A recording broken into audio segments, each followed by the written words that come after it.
সামনের যে নির্বাচন, এই নির্বাচন শুধুমাত্র সরকার গঠনের নির্বাচন নয়, এটা বাংলাদেশ রাষ্ট্রটিকে সংস্কারের মধ্য দিয়ে নতুন করে সাজানোর নির্বাচন। ঐক্যমত্য কমিশনের জাতীয় নাগরিক পার্টি এনসিপি সংস্কারের পক্ষে সবথেকে দৃঢ় অবস্থান গ্রহণ করেছিল। বাংলাদেশে 24-এর অভ্যুত্থানের মধ্য দিয়ে আমরা ফ্যাসিবাদী কাঠামোর বিলোপ চেয়েছি।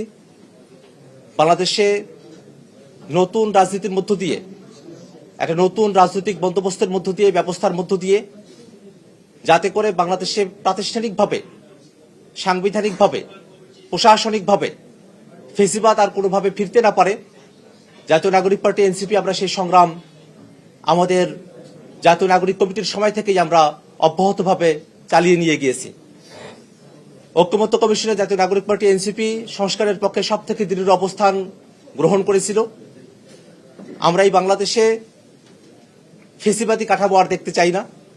এই বাংলাদেশ রাষ্ট্রটিকে নতুন করে সাজানোর জন্য, এই বাংলাদেশ রাষ্ট্রটিকে দুর্নীতিমুক্তভাবে বাংলাদেশের সকল প্রতিষ্ঠানকে দাঁড় করিয়ে বাংলাদেশের মানুষের নাগরিক অধিকার এবং মানবিক মর্যাদা প্রতিষ্ঠার যে রাজনীতি, সেই রাজনীতির সাথে আমরা নিজেদেরকে সম্পৃক্ত রেখে বাংলাদেশ বিনির্মাণে আমরা নেতৃত্ব দিতে চাই।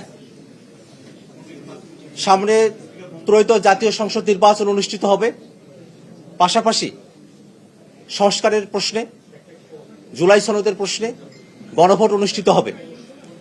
আমরা বারংবার বলে এসেছি, সংস্কারের প্রশ্নে যে গণভোট, জাতীয় নাগরিক পার্টি এনসিপি হ্যাঁ ভোটের পক্ষে তাদের অবস্থান ব্যক্ত করে এবং বাংলাদেশের আপামর জনতা, বাংলাদেশের সকল ভোটারগণ যেন হ্যাঁ ভোটের পক্ষে তাদের রায় প্রদান করে বাংলাদেশের সংস্কারের কার্যক্রমকে বাস্তবায়ন করার দিকে অগ্রসর হয়, সে আহ্বান আমরা তাদের কাছে রাখতে চাই।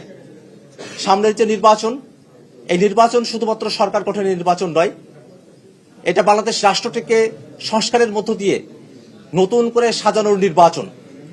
অতএব সেই নির্বাচনে যেন সুষ্ঠুভাবে, শান্তিপূর্ণভাবে এবং জনগণের অংশগ্রহণমূলক একটা নির্বাচন অনুষ্ঠিত হয়, সে প্রত্যাশার কথা আমরা সবসময় বলে এসেছি।